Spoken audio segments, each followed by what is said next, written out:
રાજનીતિ એ વારાંગના વૈશ્યા જેવા રૂપ બદલનારી છે એવું હું નથી કહેતો.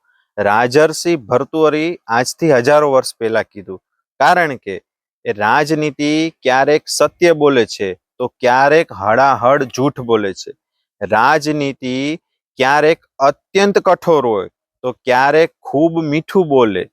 રાજનીતિ ક્યારેક લોભી હોય તો ક્યારેક દાનવીર બની જાય છે.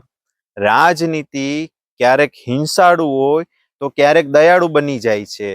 અને છેલ્લે રાજનીતિ ક્યારેક પૈસો ભેગો કરનારી છે તો ક્યારેક રાજનીતિ પૈસો અત્યંત વેડફનારી, અત્યંત ઉડાવનારી છે.